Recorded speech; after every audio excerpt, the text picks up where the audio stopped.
I just need someone at the funeral, she whispered. That's all. Just one person.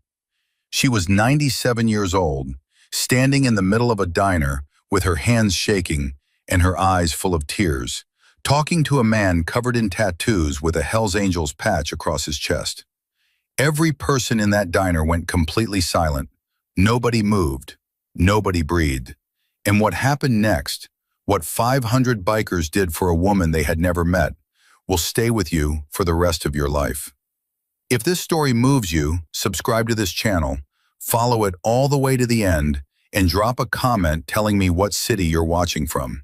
I want to see how far this story travels. Elsie Miller had not slept in 4 days. Not since the morning she walked into the bedroom and found George still in bed. His hands folded across his chest like he was just resting. His face calm, the way it always looked when he finally stopped worrying about something. She had stood in the doorway for a long time before she understood what she was looking at. And even after she understood, she stood there a little longer. Because walking back out of that room meant the rest of her life had already begun. The part of it without him. She was 97 years old. George had been 99. They had been married for 71 years. 71 years. She used to joke that she'd known his face longer than she'd known her own. She knew the way his left eyebrow went up before he said something he thought was clever. She knew the particular sound of his laugh when something actually surprised him, which was different from his regular laugh. She knew that he always touched the door frame of whatever room he was leaving. Just a light tap with 2 fingers, the way some people knock on wood. She had never once asked him why he did it. She wished she had. The funeral home director, a soft-spoken young man named Dale Hutchins, had come to the house the morning after George passed.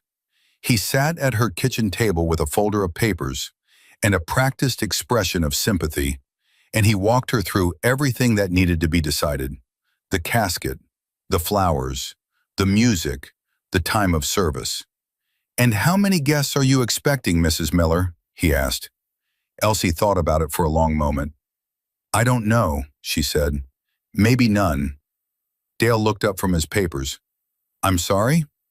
"Our friends are all gone," she said simply. "Most of them passed years ago. We moved here to Cedar Ridge about 12 years back. George had a cousin here. The cousin died in 2019. We don't have children." She folded her hands on the table. "I'll be there. That's one." Dale Hutchins didn't know what to say to that. He wrote something down in his folder and said he was very sorry for her loss. And then he left. And Elsie sat alone in her kitchen with the coffee going cold and the sound of the house pressing in around her from every direction. That night she lay in bed on her side, always her side, for 71 years. And she stared at the ceiling and she thought about George lying in that funeral home in a room by himself. And something inside her chest cracked open like old wood. She couldn't let him go alone. That was the only thought she had. Whatever else happened, whatever the rest of her life looked like, she could not let George go into the ground without someone there to say that his life had mattered, that he had been real, that people had loved him. But she didn't know who to call. The diner on Main Street was called Patty's, and Elsie had been going there with George every Tuesday morning for 11 years. Patty herself had died 2 years ago, and her daughter had taken over the place and kept the name, which Elsie appreciated. Some things deserve to be kept. She walked in at 10:30 on a Wednesday, which was not her usual day, and the bell above the door made its familiar sound, and for just a second her body expected George to walk in right behind her. The phantom of him was so strong that she actually stepped to the left to make room. She stood still for a moment, steadying herself. That was when she heard them. The rumble had started about 10 minutes earlier. She had noticed it from the street, that low rolling thunder that didn't belong to any weather she could see in the sky. By the time she pushed open the door of Patty's, 7 motorcycles were parked along the curb outside, and inside, taking up 3 booths and 2 tables pushed together, were 9 men. They were big. Several of them were broad across the shoulders in the way that comes not from a gym, but from decades of physical work. Their leather vests were covered in patches, Color and insignia and rank she didn't know how to read, but the patch she could read, the one stitched in bold across the back of most of their vests, said Hell's Angels, with a grinning skull above the letters. Elsie looked at them the way she looked at most things, straight on, without flinching. She was 97. She had survived the Depression, 2 wars, a house fire, a husband with a heart attack in 1987 that the doctors said he wouldn't walk away from, and 40 years of small-town gossip. She was not afraid of men in leather jackets. She took her usual booth by the window. The man at the center of the group was impossible to miss. He was somewhere around 60, she guessed, with a gray beard that hadn't been trimmed in some time, and arms that were more ink than skin. He was laughing at something one of the others had said. A real laugh, the kind that came from the stomach. And when he laughed, the whole table seemed to loosen up with him.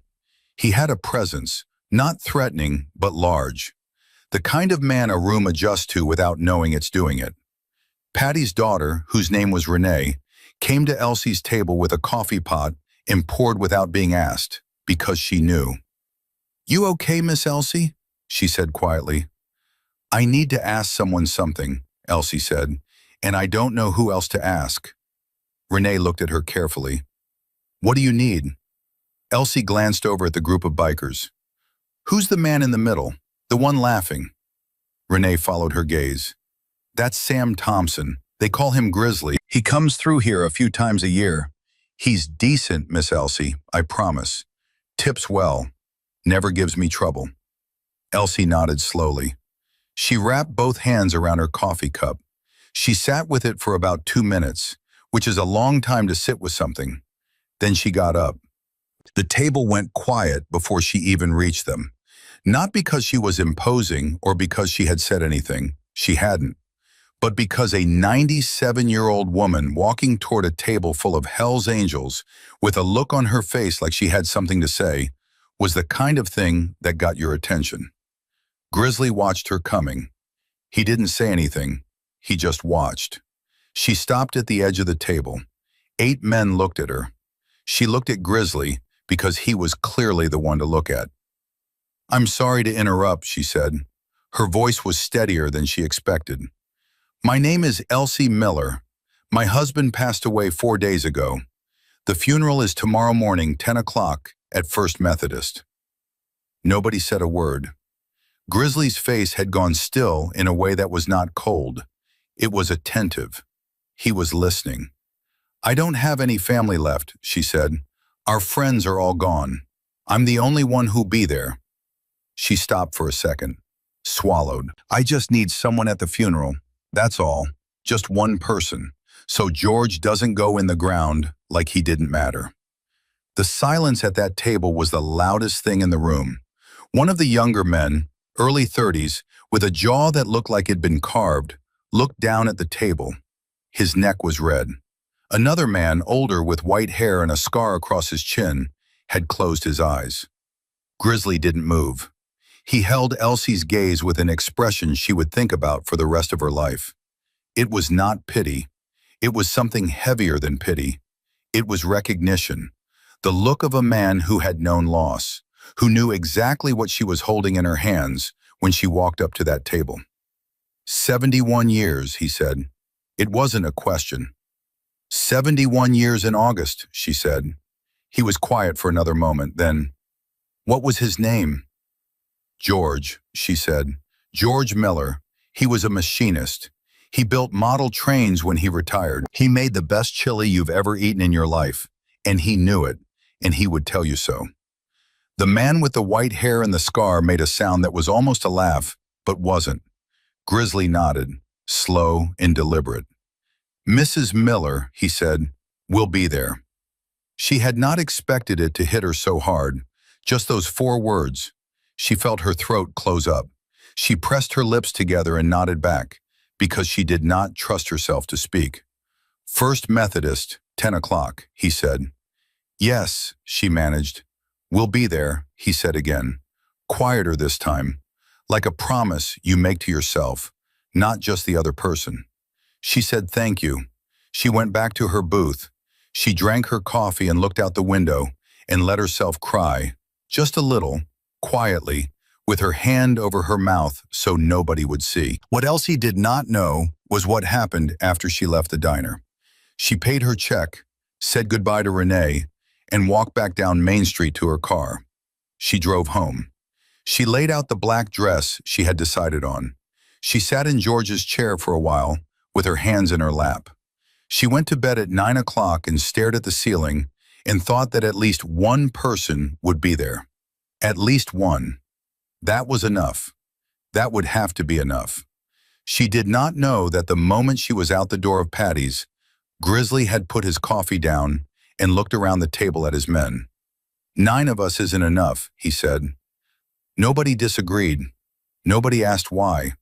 The man with the white hair, his name was Dex, and he had been riding with Grizzly for 22 years, just reached into his vest for his phone. "How many chapters can we hit tonight?" he said. "All of them," said Grizzly. Dex looked at him. "Grizzly, that's—" "All of them," he said again, not loud, not angry, just certain, the way a man is certain about something he already decided before the words got out. Dex nodded and started making calls. What happened in the next 18 hours is the kind of thing that doesn't fit easily into a rational explanation of how the world works. It requires you to believe that people, real people, flawed people, people the world had written off or feared or dismissed, are capable of something so far outside what you expected from them that it resets everything you thought you knew. The first call Dex made was to the Springfield chapter, 47 members. The chapter president, a man named Boone, picked up on the second ring, and Dex told him what had happened, and there was a pause, and then Boone said, "What time?" 10 o'clock, First Methodist, Cedar Ridge. "We'll be there," said Boone. The second call went to Kansas City, 63 members. The chapter president was a woman named Trace, short for Tracy, who had been riding since she was 24 and running the chapter for the last 8 years. She listened to the whole story without saying a word, and then she said, "That woman walked up to a table full of Hell's Angels in a diner and asked for help." "She did," said Dex. "She's got more courage than half the people I know," Trace said. "Kansas City will be there." The third call, the fourth, the fifth, St. Louis, Memphis, Indianapolis. One by one the phones rang, and one by one the answer came back the same. "We'll be there. We'll be there. We'll be there." Grizzly sat at the table in Patty's and listened to Dex make call after call, and he thought about the look on Elsie Miller's face when she walked across that diner, the way she held herself, the steadiness of her voice when it had no right to be steady. He thought about what it cost her to do that, to walk up to strangers and say out loud that she had no one. There was no pride left in it, no dignity, nothing to hide behind, just the naked truth. "I am alone and I cannot face tomorrow alone." He had seen that look before, not on a 97-year-old woman in a diner in Missouri, but he had seen it. He knew what it meant to be the last one, to be the one who didn't have anyone to call. "You know what I keep thinking about?" he said to no one in particular. The man sitting across from him, young, maybe 28, named Cole, still learning the ropes, looked up. "What?" 71 years, Grizzly said. That man was married for 71 years, and tomorrow there was going to be nobody there. He shook his head. "That's not right. That is not right." Cole was quiet for a moment, then, "You think she'll be surprised?" "I think," said Grizzly, "that tomorrow morning is going to be something that woman carries with her for whatever time she has left. And I think that's worth a long ride." By midnight, the count was past 200. By 2 in the morning, it was pushing 350. Dex had stopped counting and started coordinating. Parking, timing, which groups would come from which directions so the roads didn't jam up. He had been on the phone for 4 solid hours, and his voice had gone rough, and he had refilled his coffee 3 times. And every single call had ended the same way. "We'll be there." At 3 in the morning, Grizzly's phone rang. Unknown number. He answered. Is this the man who put out the call for Cedar Ridge? The voice on the other end was older. Gravel and smoke older. The voice of a man who had been riding since before most of the people in that diner had been born. It is, said Grizzly. My name is Walt Pruitt. I rode with the Angels out of San Francisco for 30 years. I'm retired now, up in Illinois. I heard through some people. A pause. I'll be there. Walt, said Grizzly, how far is the ride? 4 hours, he said. I'm leaving now. Grizzly closed his eyes for a second. Thank you, Walt. Don't thank me, said Walt. I lost my wife 11 years ago. Nobody showed up at her funeral either. I've been thinking about that for 11 years. Another pause, shorter. I'll be there. The line went dead. Grizzly set the phone down on the table. Around him, the diner had long since closed. Renee had let them stay, hadn't asked them to leave, had kept the coffee coming until she finally locked up at midnight and told them they could stay as long as they needed. The overhead lights were off and only the counter lights were on, and the place had the particular quiet of late-night America, close and warm and temporary, the feeling of being safe inside something that can't last. He thought about Walt Pruitt driving through the Illinois dark toward a town he'd never been to, for a woman he'd never met, because something had finally given him a reason. He thought about George Miller, who made chili and built model trains and always got the last laugh. Good man, he said quietly. To the room, to no one, to George Miller 70 miles away in a funeral home, in the dark, waiting. You were a good man. We're coming. Outside, the first gray light of morning was beginning at the edge of the sky. And on highways across 5 states, the sound of engines had already begun. The sun came up the way it always does in early October in Missouri, slow and reluctant, like it knew what the day was going to ask of people and wasn't sure it had enough warmth to offer. Grizzly had not slept. He had not tried. He sat in the parking lot outside Patty's on his bike with a thermos of coffee that Renee had left on the step for him when she came in at 6 to open up. And he watched the road, and he waited. Dex came out at 6:15 and stood next to him without saying anything for a while. That was one of the things Grizzly had always valued about Dex. The man understood that some moments didn't need to be talked through. He just stood there, and after a few minutes he poured himself some of the coffee, and after a few more minutes he said, Final count I can confirm is 483. Grizzly looked at him. 83, Dex said again. Confirmed. There are others who said they'd try, but couldn't promise. Grizzly was quiet for a moment. 483 people are riding to Cedar Ridge, Missouri today for a woman they've never met. Yes, said Dex, for George Miller. Yes. Grizzly looked back at the road. He exhaled slowly. We're going to need to call the police. Dex almost laughed. Already did. Sheriff's Department. Talked to a deputy named Ferris at 5 this morning. He didn't take it well at first. How'd you leave it?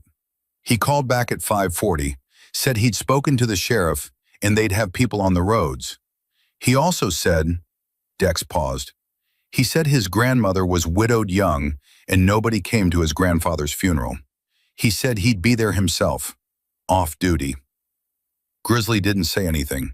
He just nodded once and took a long drink of his coffee and watched the road. Elsie was awake at 5:30. She hadn't slept well.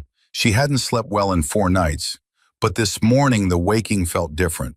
Not hollow the way the other mornings had been, where she opened her eyes and the first thing she felt was the absence of George, like a cold draft through a broken window. This morning there was something else underneath it, something she hadn't felt in days. She got up and put on her housecoat and went to the kitchen and made herself oatmeal. And while she ate it, she talked to George. She did this sometimes, not all the time. She wasn't the kind of woman who had long, one-sided conversations with people who weren't there. But sometimes just a few words, just enough to feel the shape of him in the room.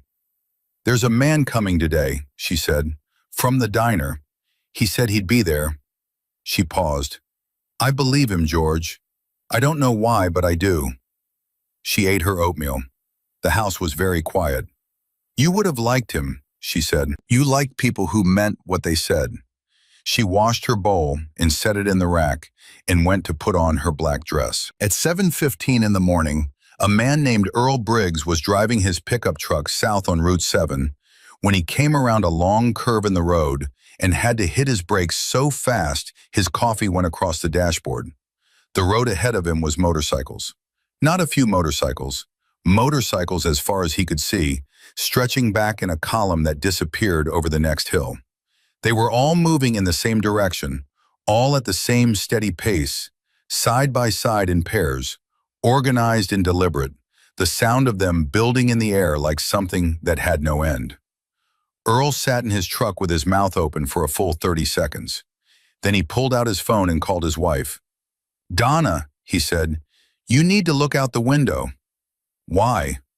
Just look out the window and tell me what you see. He heard her cross the room, heard the curtain, and then a long silence. They lived on Route 7. She could see the road from their bedroom. Earl, she said, what in the world? I don't know, he said, but I'm going to find out. By 8 o'clock, Cedar Ridge knew something was coming. Word had spread the way word spreads in a small town. Fast, breathless, jumping from phone to phone, from front porch to front porch. Renee had told 2 customers at Patty's, who had each told 3 people, who had each told 5. The woman at the post office had heard it from the mail carrier, who had driven through 3 of the incoming columns on his morning route and come back white-faced and wide-eyed. It's hundreds, he kept saying. It's hundreds of them. Hell's Angels? Said the woman behind the counter. Hell's Angels, he said. All of them. Going to the Miller funeral. People started coming outside. They stood on their front steps, in their sidewalks, in the parking lots of their businesses, and they watched the road. Some of them had heard about Elsie Miller's husband passing. Some of them knew Elsie to say hello to, had seen her at Patty's over the years, had nodded at her in the grocery store. Most of them had not given much thought to the fact that she had no one. Now they were thinking about it.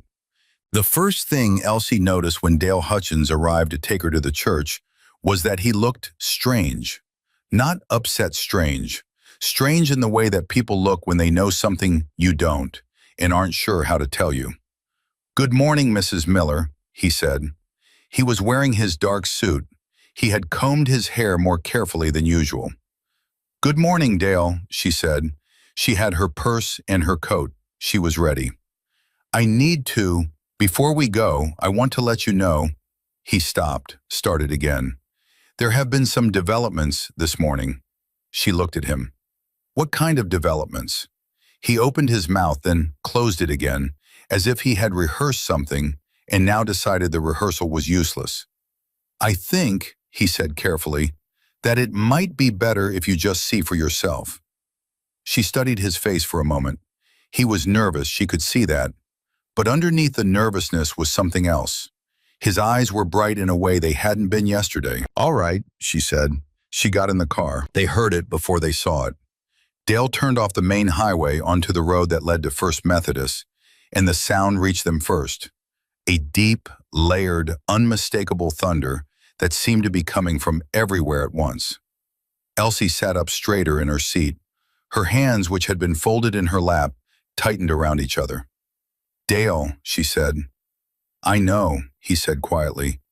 What is that sound? He didn't answer. He just kept driving. She saw the first row of motorcycles parked along the shoulder before she saw the church, and she thought, one of the bikers from the diner must have brought a friend. That was her first thought. A friend, maybe 2. And then the shoulder of the road filled up completely, motorcycles end to end, and then the parking lot of the church came into view, and then the field next to the parking lot, and then the road beyond. Motorcycles. Everywhere, in every direction, parked in perfect rows, extending out farther than she could take in from the car window.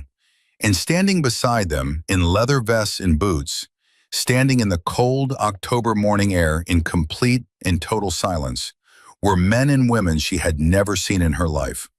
Hundreds of them. Hundreds. Elsie Miller put her hand over her mouth. How, she started. Her voice gave out completely. She tried again. How many? Almost 500, from what I understand, Dale said. His voice was not steady either. She couldn't speak. She sat in that car and she looked at what was in front of her, and she pressed her hand against her mouth, and she did not make a sound, because there was no sound that was large enough for what she was feeling. Grizzly saw the car pull in, and he walked forward. He had positioned himself at the front, closest to where the cars would arrive, because he wanted to be the first face she recognized. He didn't want her to step out of that car into a wall of strangers. He walked forward and he got to the car door just as Dale Hutchins was opening it, and when Elsie Miller stepped out and looked up and saw him, he watched something happen in her face that he would never be able to fully describe to anyone. It wasn't just relief. It wasn't just gratitude. It was the look of a person who has been walking in the dark for a very long time and suddenly sees that the lights are on. Not just one light, not just a lamp in a window, but every light in the whole town, blazing. "Mrs. Miller," he said. She looked at him. Her eyes were full, but she wasn't crying, not yet. She was taking it in too hard to cry. "You said one person," she said. Her voice was barely audible. "I said we'd be there," he said. "I didn't specify how many." She let out a breath that was almost a laugh. "Almost." "You did not specify," she agreed. He offered her his arm, the same way he would have offered his arm to his own grandmother, if he'd had one. She took it. Her hand was small, and she gripped him firmly, and together they turned to face the column that stretched out ahead of them. Two long lines of bikers on either side of the path to the church doors, standing at attention, heads bowed. "George would have loved this," she said softly, almost to herself. "Tell me something about him," Grizzly said. They had started walking, slow and steady. "Right now, tell me something." She thought for just a second. "He cried at every single graduation he ever attended. Didn't matter if he knew the child. Elementary school, high school, didn't matter. Every time." Her voice steadied as she said it. "He was the most unsentimental man I ever knew, except at graduations." Grizzly nodded. "Sounds like a man who believed in people." "He did," she said. "More than they deserved, sometimes." They walked together through the column of silent riders, and as they passed, one by one, the bikers placed a fist over their chest. Not a salute, something more personal than a salute, a gesture that said, "I see you. I'm here. You are not invisible." Elsie kept walking. She kept her hand on Grizzly's arm, and she kept her chin up, and she did not look away from any of them, because she understood without being told that the least she could do was look them in the eye. Inside the church, every pew was full. Pastor Raymond Webb had been the minister of First Methodist for 19 years, and he had conducted more funerals than he could count, and he had never in his life seen anything like what was happening in his church that morning. He stood at the front near the pulpit and watched the pews fill and kept filling. Men and women in leather vests sitting next to each other in absolute quiet, and he felt something loosen in his chest that he hadn't realized was tight. He found Grizzly in the back before the service started. "I want to ask you something," the pastor said. "Ask," said Grizzly. "Did you know them, the Millers?" "No," said Grizzly. "Never met either of them until yesterday." Pastor Webb looked at him for a moment. "Then why?" Grizzly considered this the way he considered everything, carefully, without rushing, like a man who had learned that the wrong answer costs you more than a slow one. "Because no one should go in the ground like they didn't matter," he said, "and because she had the guts to ask." The pastor nodded slowly. He held out his hand. "Thank you," he said, "for what you've done today." Grizzly shook it. "Don't thank me yet," he said. "We haven't done the hard part." The hard part was the eulogy. Pastor Webb had prepared a brief service. He'd had less than 24 hours and only Elsie's words to go on. But when he stood at the pulpit and looked out at that church full of people who had ridden through the night for a man named George Miller, something shifted in him, and the prepared remarks didn't seem like enough. He looked down at Elsie in the front pew. "Mrs. Miller," he said, "would you like to say something about your husband?" She looked up. The question clearly caught her off guard. She sat with it for a moment, and several people in the church held their breath, and then she stood up. She turned to face the church. All those strangers in all those pews. 500 people who had not known George Miller's name 24 hours ago. "He was a machinist," she said. Her voice was clear. "He worked with his hands his whole life. He wasn't famous. He didn't do anything history is going to remember. He was just a good man." She paused. "He fixed things, not just machines. People would come to him when something was broken, and he'd figure out how to fix it. He was patient in a way I never was." A small private smile. "He used to say that you can't force a thing into shape. You have to understand what it wants to be first." She stopped, looked around the room. "I don't know any of you," she said, "and you didn't know him. But you're here, and that means—" Her voice dipped for just a second and then steadied. "That means George got the send-off he deserved, and I will never be able to tell you what that means to me." She sat back down. The church was completely silent for a long moment. Then Trace, the chapter president from Kansas City, who had not cried at a funeral since she was 11 years old, pressed the back of her hand against her mouth and looked up at the ceiling. And Walt Pruitt, who had driven 4 hours through the Illinois dark and arrived at Cedar Ridge at 9:53, 1 minute before the doors opened, sat in a pew in the back and thought about his wife's funeral 11 years ago. The half-empty room, the hollow echo of too few voices, and felt something in him release.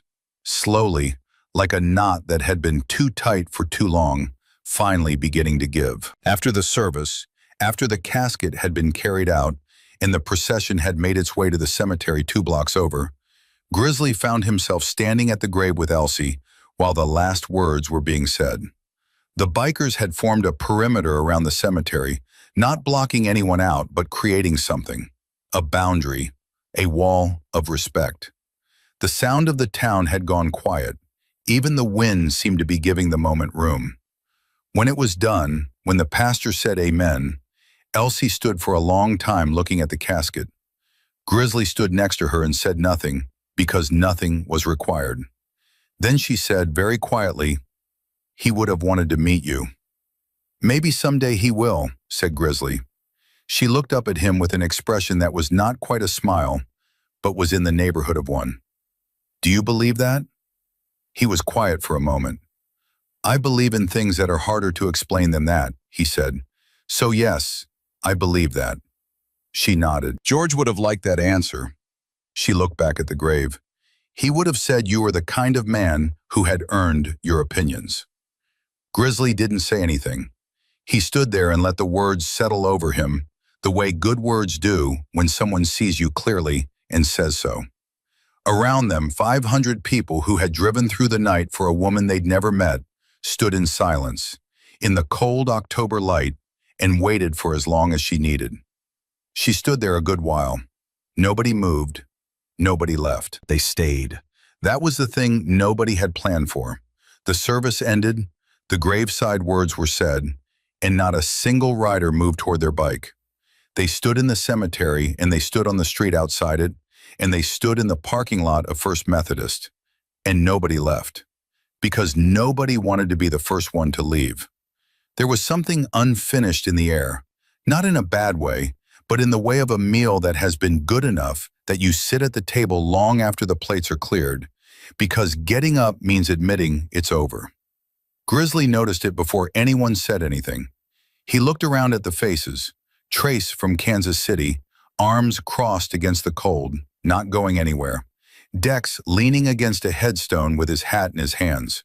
Cole, the young one, standing just outside the cemetery gate with 3 other riders his age, talking quietly. Walt Pruitt, who had driven through the Illinois dark and arrived with 1 minute to spare, sitting on a bench near the entrance to the cemetery, not moving, like a man who had nowhere better to be and had finally accepted that. And then there was Elsie. She was still standing at the grave. Dale Hutchins had approached her twice, gently, to ask if she was ready, and twice she had said, "Not yet." Her hand was flat against the top of the casket. Her lips were moving slightly, the way they move when someone is saying something too private for sound. Grizzly walked to the cemetery entrance and found Renee from Patty's standing on the sidewalk with a look on her face like she was trying to do math she didn't have the numbers for. "How many people did you say?" she asked. "Best count we have is 483 confirmed, plus some who came in without checking in," he said. Renee stared at the street. "Sam," she said. She was one of the few people in Cedar Ridge who had ever called him by his actual name.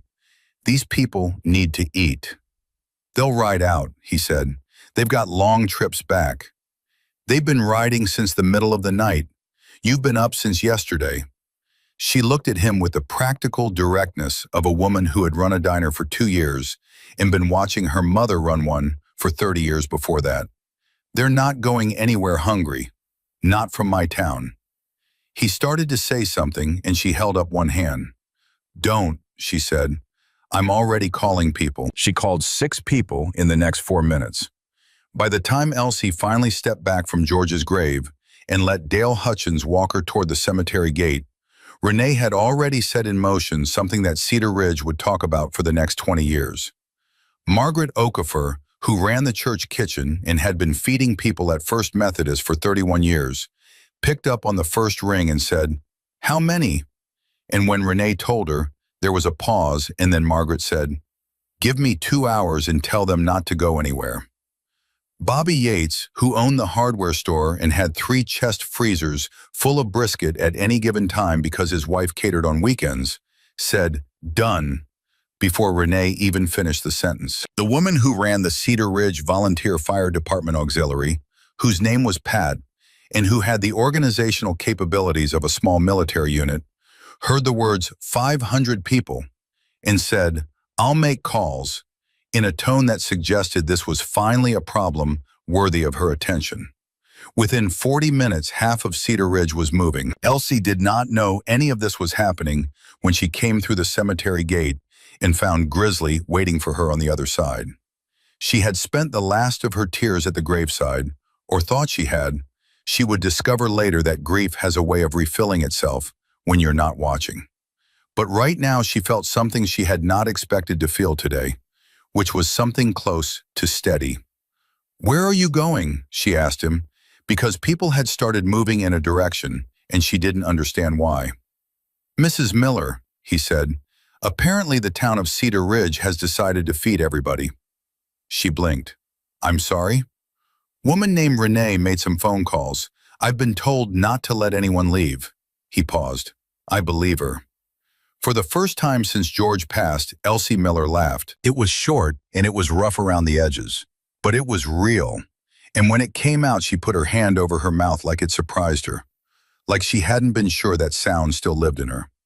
Grizzly smiled.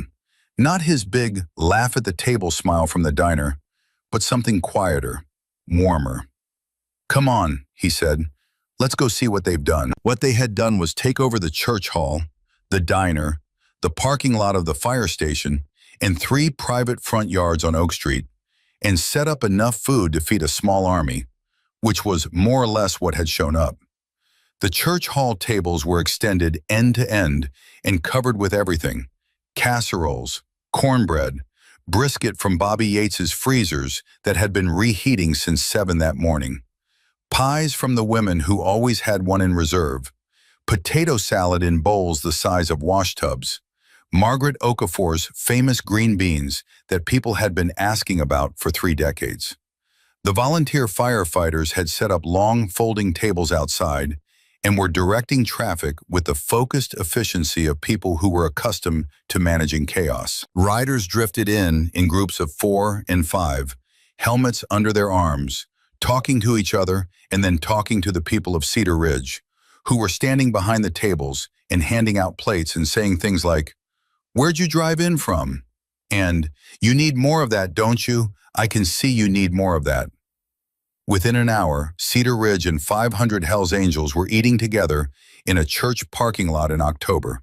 And the sound of it, the voices, the laughter, the scrape of forks, the particular noise of a crowd that has been through something together and is now allowing itself to breathe, was the loudest the town had been in years. Walt Pruitt found Elsie at a table near the back of the church hall, where she had been installed by Margaret Okafor, with a plate of food she had not asked for and a cup of tea she absolutely needed.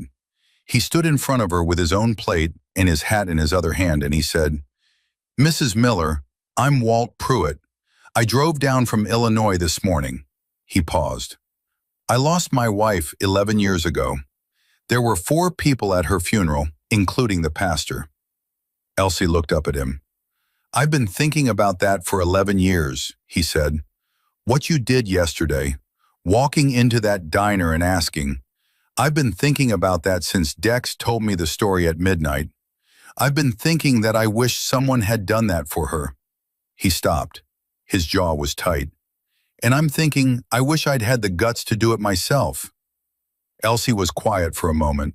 She studied his face with the directness of a woman who had been reading people for close to a century. "Sit down, Walt," she said. He sat. "What was her name?" she asked. "Carol," he said. "Carol Ann." "Tell me about Carol Ann," said Elsie. He looked at her. "You don't have to." "I want to," she said simply. "I have just spent 2 hours with people telling me about George. It helps.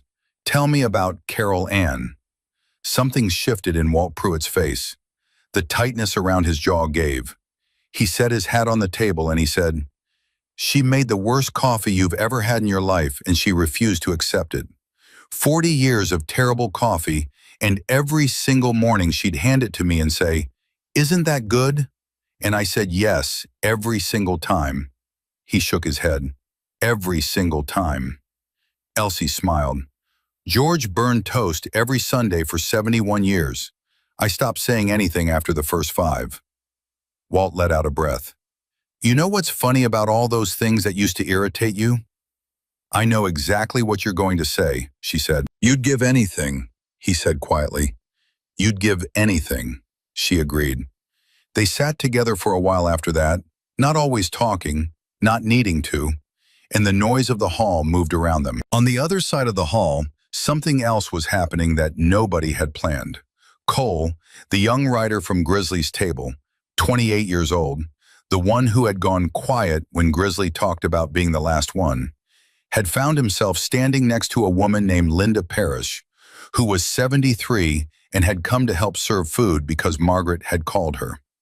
Linda had been a resident of Cedar Ridge for 40 years and had known George and Elsie Miller to nod at in the grocery store and nothing more. She had felt when she heard the story that morning the particular shame of someone who has lived near something and not noticed it. "Did you know them well?" Cole asked her, because she had the look of someone thinking hard about something. "No," she said honestly. "That's the problem. They lived here for 12 years, and I didn't know them at all." She looked around the hall. "None of us did. We walked past her. She was in the grocery store. She was at the diner. She was here. And not one of us thought to check in." Cole was quiet. "How old are you?" Linda asked. 28.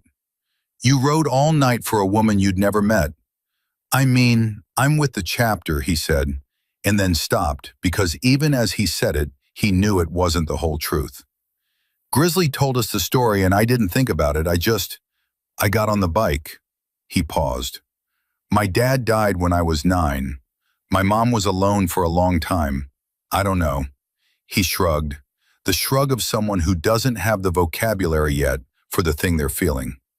"I just got on the bike." Linda looked at him for a long moment. "You're a good kid," she said. He started to deflect it, the way young people deflect compliments, and then he stopped himself, and he just said, "Thank you." Grizzly was outside when Trace found him. She came and stood next to him with her arms crossed, which was her default posture, And for a while they just watched the parking lot, the controlled, beautiful chaos of it, the way people who had nothing in common had found the common ground immediately, the way they always do when the circumstances are right and somebody makes the first move. "This is going to get out," Trace said. "It's already out," said Grizzly. "I've seen 3 phones pointed at us since the cemetery." "I mean, nationally, this is going to go." He nodded slowly. "You know what people are going to say," she said. "I know what some people are going to say," he said. "I also know what happened today. I was here, so were you." He glanced at her. "Let them say what they want." She was quiet for a moment.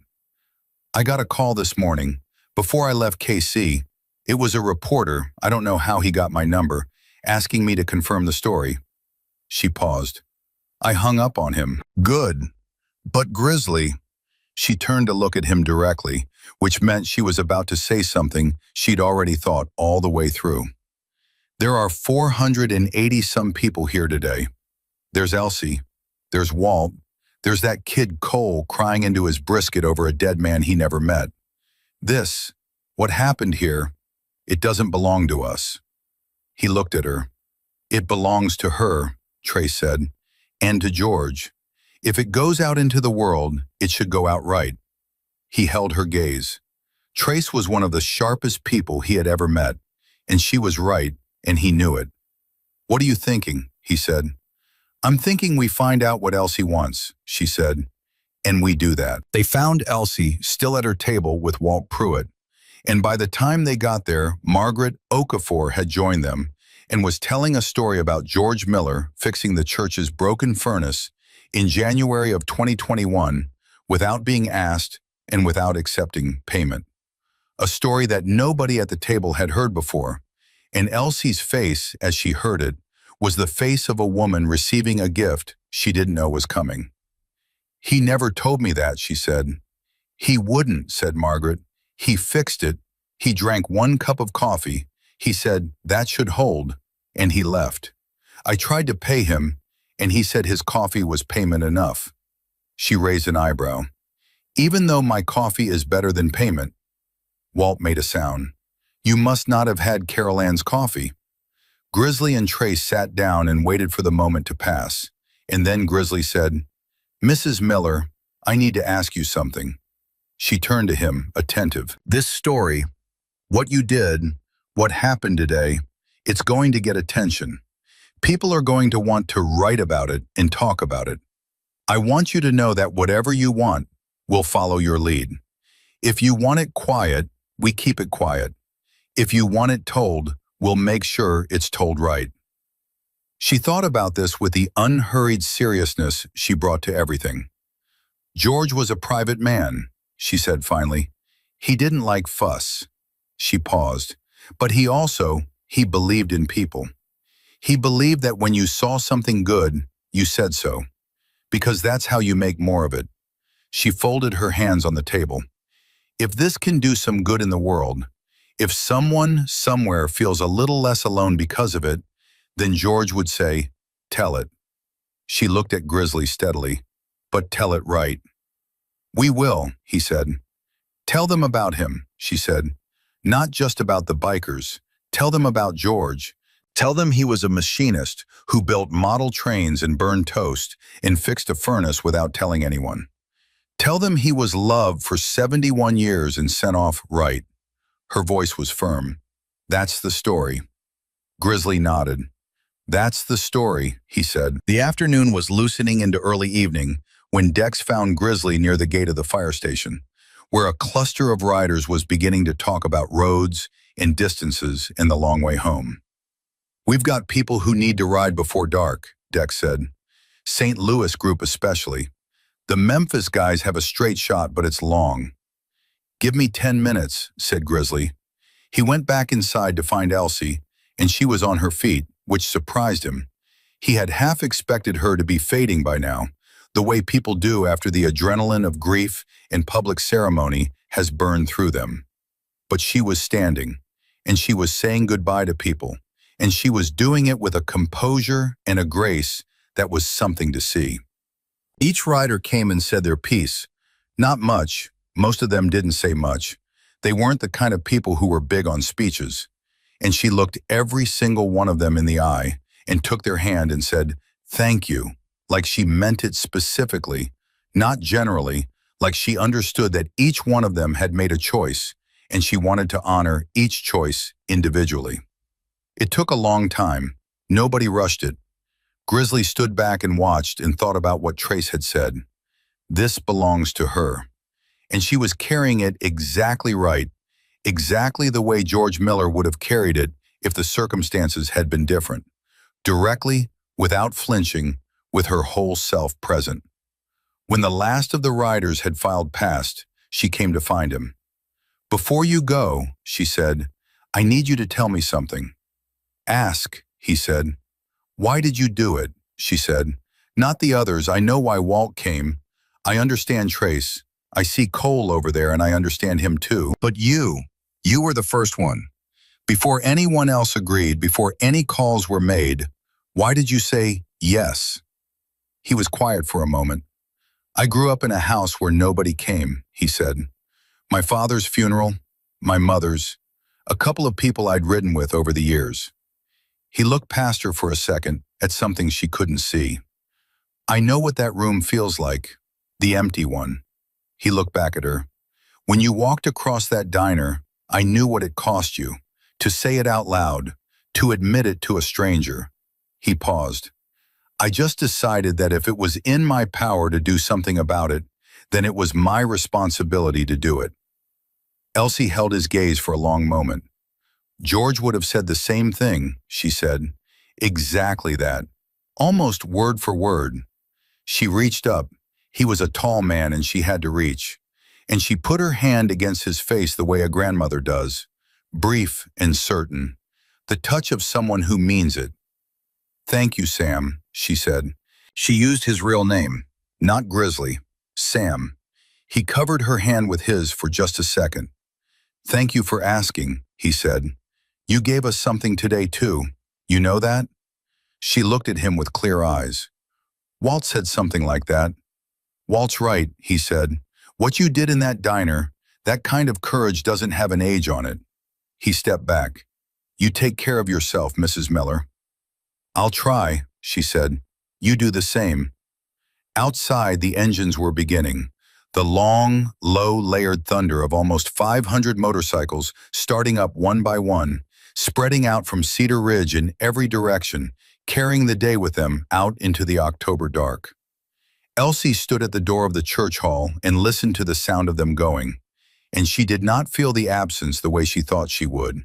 She felt something else instead, something she hadn't felt since before George passed, something she hadn't been sure she'd feel again. She felt, standing in the door of that church hall in her small town, with the sound of engines fading, and the smell of brisket and coffee still in the air, and Margaret Okafor saying something behind her about wrapping up the leftover cornbread, she felt held.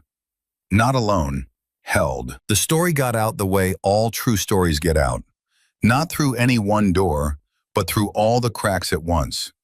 By the time the last motorcycle had disappeared from Cedar Ridge's roads, 3 separate videos were already circulating. One was shot by Earl Briggs, the man who had stopped his truck on Route 7 that morning and called his wife to look out the window. He had followed the column at a distance and filmed from the roadside. Just motorcycles, hundreds of them, rolling in formation through the Missouri morning in absolute silence. No commentary, no caption except, "For a 97-year-old widow in Cedar Ridge who said she had no one." 40 seconds long. He posted it without thinking much about it, the way you post something when you're still inside the feeling and haven't yet decided whether to share it. By midnight, it had been viewed 11 million times. By the following morning, Elsie Miller's name was in every major newspaper in the country. And the phone attached to the church hall's landline, the number listed on First Methodist website, had not stopped ringing since 6 a.m. Pastor Raymond Webb stood in his office at 8 o'clock the next morning and stared at the list his secretary had written down, names and numbers filling both sides of a yellow legal pad. And he thought about what Elsie had said at the table the day before. Tell it right. Tell them about George. He picked up the phone and called Grizzly. Grizzly was 300 miles away, back in his own town, in the kitchen of the house he had owned for 20 years, making coffee when the call came in. He had gotten home at 2 in the morning. He had slept 4 hours.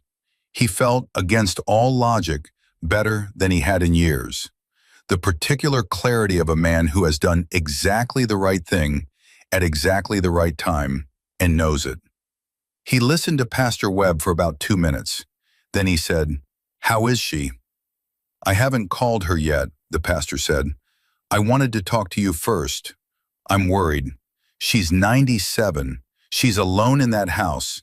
And now there are journalists calling the church looking for her address."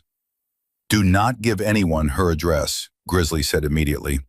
"I haven't. I won't. But Sam, this is bigger than either of us expected. I need to know what she wants, and I need to know if someone is going to be with her today." Grizzly was quiet for 3 seconds. "Call Margaret Okafor," he said. "She knows Elsie now. Ask her to go over this morning." A pause. "And tell Elsie I'll call her this afternoon. I have her number from Dale Hutchins." "She's going to have decisions to make," the pastor said. The media pressure is our problem to manage," said Grizzly, "not hers. Her job right now is to get through the second morning without George. That's hard enough." The pastor exhaled on the other end of the line. "You're right," he said. "You're right. Call Margaret," Grizzly said again, "right now." Margaret Okafor was already on her way to Elsie's house when the pastor called her, because Margaret had also seen the videos, and Margaret had not lived 68 years on this earth without developing a reliable instinct for when someone needed company and wasn't going to ask for it. Elsie answered the door in her housecoat with her hair not yet done, which told Margaret more than any words could have. In 40 years of knowing people, she had observed that you could tell how a person was really doing by whether they'd combed their hair. "I expected you earlier," Elsie said, which made Margaret laugh. "I made muffins," said Margaret. "Move out of the way." She came in and made coffee, real coffee, not the thin stuff Elsie had been making for herself, and put the muffins on the table and sat down. And she told Elsie about the videos and the phone calls and the legal pad full of journalist numbers on Pastor Webb's desk. She said it plainly, without dramatics, because Elsie was the kind of woman who dealt better with plain truth than with careful handling. Elsie listened to all of it without saying anything. Then she said, "How many views did you say?" 11 million as of this morning, said Margaret, and climbing. Elsie was quiet. She looked at the table. She picked up her coffee cup and held it with both hands. 11 million people, she said slowly, watched a video about George's funeral. About you and George, yes. She was quiet again. Then, very softly, "He would have been absolutely mortified." Margaret burst out laughing, the full and genuine kind. "He absolutely would have been." "He hated being talked about," Elsie said, and she was smiling now, the particular fond smile of someone who loved a person completely, including all their stubbornness. "He would have said, 'Elsie, this is too much fuss. This is entirely too much fuss.' And he would have meant it. And I would have said, 'George, you're gone. You don't get a vote.' And..." She stopped. The smile stayed, but something moved behind her eyes. "And he would have said that was typical of me." Margaret reached across the table and covered Elsie's hand with hers, and didn't say anything, because there was nothing to say. After a moment, Elsie straightened up. "All right," she said. "What do we do?" What they did was practical and immediate. Margaret stayed, Elsie got dressed, and by 10 o'clock, 3 women from the church who Margaret had called were also at Elsie's house, answering the landline that Elsie had and which had begun ringing at 9:30. Taking down names and messages, and telling everyone politely but firmly that Mrs. Miller was not available for comment today. What none of them noticed, because they were managing the phones, was the envelope that arrived with the morning mail. It was a plain white envelope with no return address, postmarked Kansas City, Missouri, Elsie opened it herself, sitting at the kitchen table while Margaret was in the other room, and inside was a single index card. On the index card, in firm, clear handwriting, were 3 words: "No one leaves." And below that a small drawing, rough, not skilled, clearly done quickly, of a motorcycle. Elsie turned the card over. Nothing else on it. No signature, no name. She sat with it in her hands for a long time before she understood that she didn't need a name. She knew exactly who had sent it. She set it next to her coffee cup where she could see it, and she did not put it away for the rest of the day. Grizzly called at 2 o'clock, as he'd said he would. He had spent the morning on the phone, 3 calls with Trace, 2 with Dex, 1 with the chapter lawyer who had advised him, in the careful language of chapter lawyers, that the situation had significant public profile potential and that he should be thoughtful. He had thanked the lawyer and then done exactly what he had been going to do anyway, which was call Elsie and ask how she was. She answered on the second ring. "How are you?" he asked. "Margaret is in my kitchen," she said. "There are 3 women from the church in my living room. My phone has rung 40 times today. A man from CNN called the church asking for my address." A pause. "George would say I brought this on myself. Did you sleep?" "A little," she said. "Better than the nights before." A brief silence. "I felt him, Sam, last night. I know how that sounds. I'm not a woman who says things like that. But I felt him. I felt like he was settled, like he was resting." He didn't say anything dismissive. He just said, "Good." "Because of what you did," she said. "Because of what you did," he said. "You went into that diner." She made a small sound. "I was desperate." "Courage usually is," he said. Another silence, comfortable now the way silences get between people who have moved past the formal part. Then she said, "They want to interview me, the news people." "I know. What do you want to do?" "I want to tell the story George's way," she said. He would have said, "Say your piece, say it clearly, and don't say more than you mean." "Then do it that way." "Will you help me?" she said. The directness of it, no build-up, no apology, just the question, was so perfectly Elsie that he smiled. "Yes," he said. "Tell me what you need." What she needed, it turned out, was for someone to sit next to her when she talked to anyone from the press.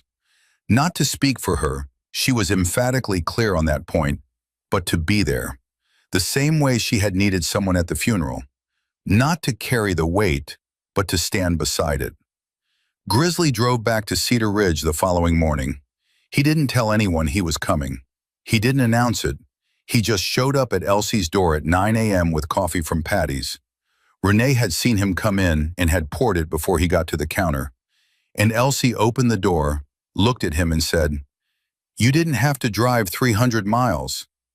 "I was going to be in the area," he said. She gave him the look this deserved. "Come in," she said. The first interview was with a journalist named Sarah Chen from the Associated Press, who arrived at 10 o'clock and was young and professional and clearly prepared for the possibility that Elsie might be frail or difficult or in need of careful management. What she found instead was a 97-year-old woman seated at a kitchen table with her hands folded and her eyes sharp, who said, "Sit down," and meant it. Grizzly sat in the corner of the room, out of the frame of Sarah's recorder, and said nothing. Elsie told the story plainly, the diner, the request, the 4 words, "We'll be there." She described the sound of the engines arriving the next morning, the column of motorcycles, the path to the church doors. She described standing at the grave. "What did you feel," Sarah asked, "when you stepped out of that car and saw them all?" Elsie was quiet for a moment. "I felt like George mattered," she said. "I already knew he mattered, but I needed the world to know it too." She paused. "Grief is a private thing, but burial, that's a public statement. That's the world saying, this person was here, and we noticed." Her voice was steady and careful, the voice of someone choosing each word. "For 36 hours I thought we weren't going to get to say that, And then 500 people drove through the night to make sure we could. Sarah Chen, who had been a journalist for 11 years and had conducted hundreds of interviews, stopped writing and just looked at Elsie Miller for a moment. "Mrs. Miller," she said, "what do you want people to take from this story?" "Look at your neighbors," Elsie said without hesitation. "Not online. Out your window, across your yard, down your street. Look at who is actually there in the physical world you inhabit. Because I have to tell you," her voice took on an edge, not harsh but certain, the edge of someone saying something they've earned. "I have to tell you that loneliness doesn't announce itself. I was in this town for 12 years. I was at the diner every Tuesday. I was at the grocery store. I was at church." She let that sit for a second. "Nobody knew I had no one." Grizzly, in his corner, looked down at the floor. "Don't wait for people to walk up to a table and ask," Elsie said, "because some people will, and some people won't have the nerve, and some people will have the nerve but won't be lucky enough to find someone like Sam Thompson when they do." She looked directly at Sarah. "Look at your neighbors." The interview ran nationally that afternoon. By evening, it had been shared more than the video. Grizzly was still at Elsie's house when Dex called him at 5 o'clock. "You need to see what's happening," Dex said. "I'm with Mrs. Miller." "Grizzly, you need to see it." He stepped outside and Dex sent him a link, and he stood on Elsie's front porch and he looked at his phone. It was a community Facebook group, not from Cedar Ridge, from a town in Georgia he had never heard of. The post was from a woman who said she was 79 years old and had moved to her current town 3 years ago when her daughter had convinced her to relocate, and the daughter had since moved again for work, and she had been, her word, invisible. She said she had watched the video about Cedar Ridge, and she had felt for the first time in 3 years that someone had said her name out loud. Below the post, 247 comments. Every single one was from someone in that Georgia town, offering to bring her food, drive her to appointments, come for coffee, check in. He scrolled down. The next one was from Minnesota, an 81-year-old man, widower, 11 months alone. 60 responses. He went back inside. "What is it?" Elsie asked. She could read faces. He handed her the phone. She read the first post, then the second. She read the comments on each, slowly, because she read carefully and always had. He watched her face as she read, and what he saw there was not pride, not satisfaction. It was something more complicated. The look of someone who cast a stone into a pool a long time ago and is only now watching the rings reach the far shore. When she handed the phone back, she said, "How many of those are there?" "I don't know yet," he said. "A lot." She was quiet. "Then it worked," she said, not triumphantly, more the way you say it worked when you describe a repair that held, a knot that didn't slip, something built right. "It worked," he said. That night, Margaret stayed with Elsie again, and Grizzly drove to the motel on the edge of town that he had stayed in before, a handful of times over the years when he'd passed through. And he sat on the edge of the bed in room 7 and he called his mother. This was something he did not do often enough. His mother was 81 and lived in Tucson and was sharp as ever and had a way of saying things in 12 words that took him 12 minutes to think through on his own. "I heard about what you did," she said before he could say anything. "It was on the news." "I figured." "I was proud of you," she said, "which I don't say enough." He was caught off guard by that. It moved through him differently than he expected. "Thanks, Mom." "How is she, the woman?" "Stronger than anyone I've ever met," he said. "She's 97 years old, and she's changing the world from her kitchen table." A pause on the other end. "Sam," his mother said. "Yeah, call me more." He closed his eyes for a second. "I will," he said. "I mean it this time." "You mean it every time," she said. "Do it anyway." He said he would. He said goodnight. He set the phone down and looked at the ceiling of room 7 in the Cedar Ridge Motel and thought about Elsie's card from Walt Pruitt, The 3 words, no return address, the small drawn motorcycle. No one leaves. He thought about what it cost Walt Pruitt 11 years of his life, carrying the image of that half-empty room.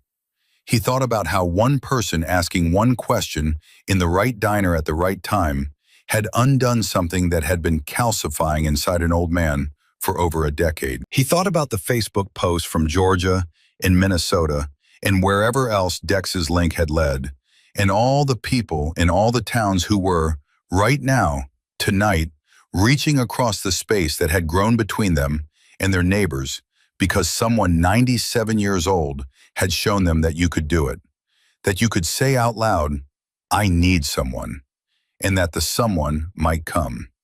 Not always. He was not naive enough to believe it always worked. The world was full of people who asked and were not answered. But sometimes it worked like this. Outside, the Missouri night was quiet. No engines. The town had gone back to its regular rhythms. But something had shifted in it permanently, not in the buildings or the roads or the visible, concrete things, but in the space between the people who lived there. That space had gotten smaller, and in a town, or in a life, that is the only distance that actually matters. Grizzly turned off the light. He slept like a man who had done the thing that was required of him, which is the best sleep there is. 3 weeks after the funeral, Elsie Miller received a letter from a woman named Dorothy Haynes in Baton Rouge, Louisiana. It was handwritten, 4 pages, in the careful cursive of someone who had learned to write when handwriting was still taught as a discipline. Dorothy was 84 years old. She had been widowed 6 years ago. She had 2 adult children who called on birthdays and holidays and loved her, she was certain, but who lived far away and were busy with their own lives in the way that adult children are busy. Genuinely, not selfishly, just the accumulated weight of jobs and children of their own and distance. Dorothy had written to tell Elsie that she had watched the video 4 times, that she had cried each time, that she had not told anyone she was lonely because she had believed, with the conviction of a woman who had been self-sufficient her whole life, that admitting it was a form of failure. "You changed that for me," Dorothy wrote. "You walked into that diner and you said the true thing out loud. I have been trying to say the true thing out loud ever since. It is harder than it looks, but I am trying." On the last page, she had written her phone number. Elsie read the letter twice. Then she went to the kitchen, picked up the phone, and dialed Dorothy Haynes in Baton Rouge, Louisiana. Dorothy picked up on the 3rd ring. "This is Elsie Miller," Elsie said. There was a silence on the other end that lasted about 4 seconds. The silence of someone who had not expected the thing they'd written toward to actually arrive. "Oh," Dorothy said, and then, again, softer, "Oh." "I got your letter," Elsie said. "I wanted to call." "You didn't have to." "I know I didn't have to," Elsie said. "George always said the things worth doing are the things you don't have to do." A brief pause. "Now tell me about yourself. I want to know who you are." That call lasted 2 hours and 14 minutes. Elsie knew this because Margaret, who had taken to stopping by every morning with the reliability of a person who has decided something and is not going to undecide it, came in at 10 and found her still on the phone and sat down and waited. When Elsie finally hung up, she set the phone on the table and looked at Margaret with an expression Margaret couldn't quite read. "She gardens," Elsie said. "She grows tomatoes on her back porch. She has a dog named Francis who is afraid of thunder. She was a school teacher for 38 years. A pause. "She hasn't talked to anyone for this long in 6 months. Margaret said nothing. She set a muffin in front of Elsie. "6 months," Elsie said again, quietly, like she was taking the measure of it. She ate the muffin. She picked up Dorothy's letter and read it a 3rd time. Then she went to the small desk in the spare room where she had always kept her stationery. Cream-colored, nothing fancy, the kind you buy at the drugstore. And she sat down and she began to write back. What Elsie Miller did in the 6 weeks following George's funeral was not planned. It was not organized. There was no strategy behind it, and she would have been irritated by the suggestion of one. She simply did what she had always done, which was respond to the person in front of her, or in this case, the person in the letter, or on the phone, or in the email that Margaret's niece had set up for her on the church computer and taught her to use in a single Saturday afternoon session that had involved considerable mutual frustration and eventual success. The letters and emails and calls kept coming. From Georgia, from Minnesota, from the Facebook posts Grizzly had seen that first evening, from people in Canada and England, and improbably from a woman in New Zealand who had seen the video shared in a Facebook group for widows and had sent a message that began, "I know you don't know me, and I am on the other side of the world, but..." Elsie answered every single one, not with form responses, not with the same words reused. Each one was specific because each person was specific, and Elsie Miller had been paying attention to the specificity of people for 97 years and was not about to stop now. Margaret watched this happen with an expression that moved, over the weeks, from concern to astonishment to something that was simply awe. "You're going to exhaust yourself," she said one morning, finding Elsie at the desk at 7:30 a.m. with 3 letters in progress. "I'm 97, Elsie said without looking up. "I've been exhausted before." "Elsie, Margaret," she set down her pen and turned around. "These are people who are lonely. They wrote to me because they saw something that made them feel less alone, and they reached out, which is the hardest thing. And if I don't write back, then what was the point of any of it?" Her voice was not sharp, it was clear. The voice of someone stating an obvious truth. George would have written back. Margaret looked at her for a long moment. "Do you need more stationery?" "I need more stationery," Elsie confirmed, and turned back to her desk. Grizzly called every Sunday. This had started the first Sunday after the funeral, when he had called to check in from Tucson, where he had stopped on his way to see his mother, and Elsie had answered, and they had talked for 40 minutes about things that had nothing to do with funerals or motorcycles, about the town she had grown up in, about a trip she and George had taken to Oregon in 1987 that had been the best 2 weeks of their marriage, about what it was like to build a model train in a space the size of a spare bedroom, and why it had mattered to a machinist who had spent his whole life making things to scale. He called the second Sunday because he wanted to. He called the third Sunday because it had become, without either of them deciding it, the thing they did. It was on the fourth Sunday that he told her about his mother. "I've been calling her more," he said. "You were right. I was right. Doesn't matter who was right." "She was glad," Elsie said. "It wasn't a question. She cried a little," he said, "which she would kill me for telling you. She sounds like she earned the right to cry." "She has," he said. He was quiet for a moment. "I went to see her. Last week, flew down and spent 3 days. Sam," she said his name the way she had at the grave, direct, weighted with meaning. "Good. She showed me pictures I'd never seen," he said, "of her and my dad before I was born.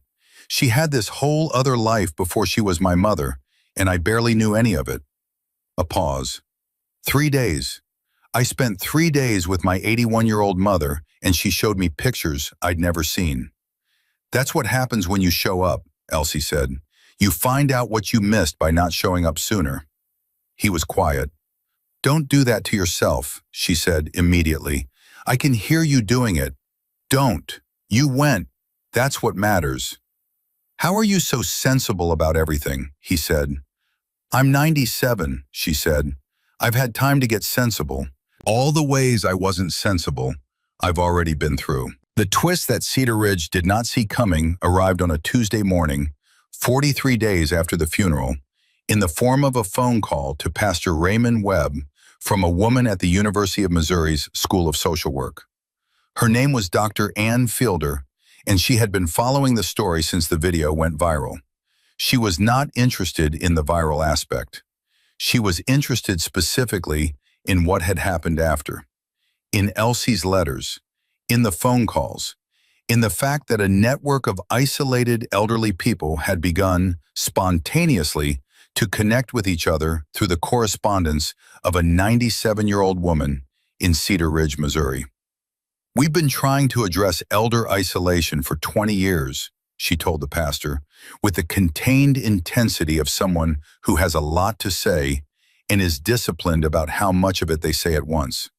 We have programs, resources, outreach initiatives. They don't work nearly as well as what this woman has done in 6 weeks from her kitchen desk." A pause. "I'd like to come and meet her." Pastor Webb called Grizzly before he called Elsie. "She wants to meet her," he said. "What for?" the pastor explained.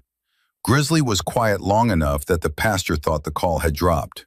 Then, "Don't pitch this to Elsie as a program or a resource or an initiative. Don't use any of those words."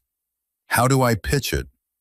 "Tell her there are more people like Dorothy in Baton Rouge who haven't written a letter yet. Tell her there are people who don't know how to start and might need some help. That's the pitch." The pastor was quiet for a moment. "You know her very well for 6 weeks. "She's easy to know," Grizzly said. "She doesn't hide anything." Elsie met Dr. Ann Fielder on a Thursday afternoon at the kitchen table, with Margaret present because Elsie had asked her to be, and because Margaret was now, without having sought the job, something between a chief of staff and a best friend.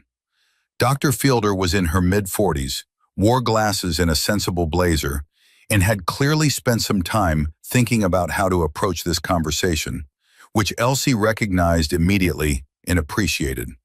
"I'll tell you what I'm not here for first," Dr. Fielder said, before Elsie could say anything. "I'm not here to turn you into a program. I'm not here to take what you've built and institutionalize it until it doesn't work anymore. That's what we do in academia, and it's often a mistake." Elsie looked at her with new interest. "All right," she said, "what are you here for?" "I want to understand what you're doing and why it works," she said, "and then I want to help other people do it. Not your version exactly, their version. The version that makes sense in their town, with their people." She paused. "Because what you showed is that it's possible, that a single person asking for help and a single person choosing to respond can set off something that reaches Georgia and Minnesota and New Zealand." She leaned forward slightly. "I want to figure out how to make it easier for the next person to start." Elsie looked at her for a long time, long enough that Dr. Fielder, who was a confident woman, felt the weight of being examined. "George would have said you're asking the right question," Elsie said finally. "What would you say?" "I'd say the same thing," said Elsie. "I just wanted to know if you were worth talking to first." Margaret, sitting to the side, pressed her lips together to keep from smiling. "What's your first question?" Elsie asked. They talked for 3 hours. Dr. Fielder had a recorder, which she asked permission to use, and Elsie said yes on the condition that any direct quotes came back to her for approval before publication, which Dr. Fielder agreed to without hesitation. The conversation ranged wide and stayed specific at the same time, the way good conversations do. Elsie talked about the letters, about what she looked for when she read them, not the surface content, but the sentence underneath it, the things someone was really saying when they wrote, "I watched your video 4 times." She talked about how she responded. She said that the most important thing was not to give advice. People didn't write to her for advice. They wrote because they needed someone to receive the weight of their situation and say, "I hear you. That's heavy. I'm here." That's the whole thing, she said. That's the entire mechanism. Someone says the true thing out loud, and someone else says, "I heard you." That's it. The loneliness doesn't go away. The grief doesn't go away. But it becomes bearable because you're not carrying it in secret anymore. Dr. Fielder wrote something down. Then she looked up and said, "How do you keep doing this? You're 97. You've just lost your husband. How do you have the capacity for other people's pain?" Elsie thought about this carefully. "Because it helps me," she said simply. "Because every time Dorothy calls, or I write to the man in Minnesota, Or I read a letter from someone who was 3 days from giving up and isn't anymore. I feel George. I feel like I'm doing something he would have done. Something in his spirit. She paused. Grief makes you very self-contained if you let it. It wants to make you smaller. This reaching out, receiving, it pushes back against that. Her voice was steady and certain. I'm not doing this for them. I mean, I am. But I'm also doing it because it's how I stay alive in here. She touched her chest once, brief and precise. Dr. Fielder did not write anything down for a moment. She just sat with that. Then she said, "Would you be willing to talk to some of my graduate students sometime? By phone, by video, however you prefer?" "I'm not a lecturer," Elsie said. "I know. That's why I'm asking." Grizzly heard about the meeting from Elsie on the Sunday call, and when she described it, he could hear in her voice something he hadn't heard since the day at the diner. A particular quality of forward momentum. The sound of a person who has found that they are not finished. "She wants me to talk to her students," Elsie said. "Are you going to?" "I told her I'd think about it," Elsie said, "which means yes." He smiled. "George would say you brought this on yourself." "George would be right," she said. "He usually was. I'm only beginning to admit that now." "How does it feel?" he asked. "All of it, 6 weeks out. How does it actually feel?" She was quiet for a moment, and he waited, because she always needed a moment when the question was real. "Empty, still," she said. "The house is still, I still reach for him. I still start to say things and stop because he's not there to hear them. That doesn't change." She paused. "But there's something else too, now, something running alongside it." She thought about how to say it. "When George died, I thought my purpose had died with him. 71 years of purpose, and then nothing." Her voice was measured and honest. "I was wrong about that. Purpose doesn't die when the person who helped you find it dies. It just changes shape." He didn't say anything for a moment. "That should be in the letter you write to Dorothy," he said. "I already wrote it to Dorothy," she said, 2 weeks ago. He laughed, the real kind, the stomach kind. "Of course you did." Walt Pruitt drove down from Illinois on a Saturday in November, 6 weeks after the funeral, without calling first. He knocked on Elsie's door at 11 in the morning with a jar of honey from a farm stand near his house. He had read in her interview that she put honey in her tea, and when she opened the door, she looked at him and said, "Walt Pruitt, you should have called." "I know," he said. "I was afraid you'd tell me not to come." She looked at him for a long moment. Then she stepped aside and said, "The kettle's already on." They sat at the kitchen table for 4 hours. Margaret came and went, tactfully. Walt had brought pictures of Carol Ann because Elsie had asked about her in an email 2 weeks before, and he had said he would bring pictures someday, and someday had turned out to be today.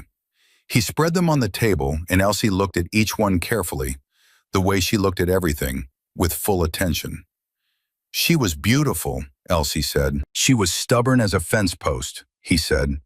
"Beautiful, too, both things." "The best ones always are," said Elsie. He looked at her. "How are you really doing?" "I answered that question for Sam," she said. "I'll give you the same answer. Empty and full, both at once. Turned out those two things can live in the same place." He nodded slowly. "Carol Ann used to say that you can miss someone and be glad for them at the same time. Miss them here and glad for them wherever." He paused. "I didn't understand that for a long time. Do you now?" He looked at the pictures on the table. "I'm starting to," he said. When Walt left at 4 o'clock, Elsie stood at the door and watched him walk to his truck. He stopped at the door and looked back. "Thank you," he said. "For what?" "For picking the right table," he said, "in that diner." She held his gaze. "I was scared to death," she said. "I know," he said. "That's what made it brave." He got in his truck and drove away, and Elsie stood in the door until she couldn't hear the engine anymore. In the weeks that followed, Cedar Ridge changed in ways that were small and permanent. Linda Parrish, the woman who had told Cole at the reception that she hadn't known the Millers, began stopping by Elsie's on Thursdays with groceries. Not because anyone asked her to, because she had decided that not knowing her neighbors for 12 years was something she could not undo, but it was also something she could stop doing more of. Renee at Patty's put a small card on every table that said, simply, "Eating alone? You're welcome to join someone." The idea came to her at 2 in the morning, and she had the cards printed by 8. Deputy Ferris, who had attended the funeral off-duty, organized a check-in program through the Sheriff's Department for elderly residents living alone. He named it after George Miller. The name was Margaret's idea, and nobody argued with it. None of these things were grand gestures. None of them would make the national news. They were the small, durable changes that happen in a place when something true has passed through it and left a mark. On the last Sunday of November, Grizzly called at his usual time, and Elsie answered at the first ring, which was new. She had started answering faster, as though she had stopped making herself wait. "How's the correspondence?" he asked. 63 active, she said. "Margaret is threatening to hire me a secretary." "Let her."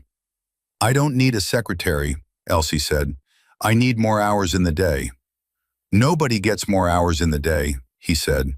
"George would say you make the most of the ones you have," she said. And then he would tap the doorframe on his way out and not tell me why. He smiled. "You figured out why yet?" She thought about it. "I think," she said slowly, "he was just reminding himself he was leaving one good place to go to another. That wherever he was, there was something good to come back to." She paused. "I think it was his way of being grateful." Silence settled over the line. Not empty silence, but the kind that's full, the kind that needs room. "I'm going to do something," Elsie said, "for the spring. Dr. Fielder and I have been talking about it." "What kind of something?" "A gathering," she said, "small, here in Cedar Ridge, for people who have been writing to me, people who are isolated, people who want to meet each other in person. Margaret is already planning the food." A pause. "I want you to come." He was quiet for a moment. "You want 500 bikers at your house again?" "I want you," she said, "just you, as a friend." Those 3 words, "just you, as a friend," settled over him with a weight that was entirely out of proportion to their size. And he understood in that moment something he would carry with him for the rest of his life. That being chosen, specifically and quietly, by someone who has already been through enough to know the difference, is the most complete form of belonging there is. "I'll be there," he said. It was the same promise he had made in the diner. 4 words, the same weight. And Elsie Miller, 97 years old, 71 years loved, 6 weeks into the rest of her life, held the phone and felt George tap the doorframe on his way out. Lightly, twice, the way he always had. And she understood, finally, what he had been telling her every single time. There is always something good to come back to. You are never as alone as you think. And the bravest thing a person can do is walk across a room and say so.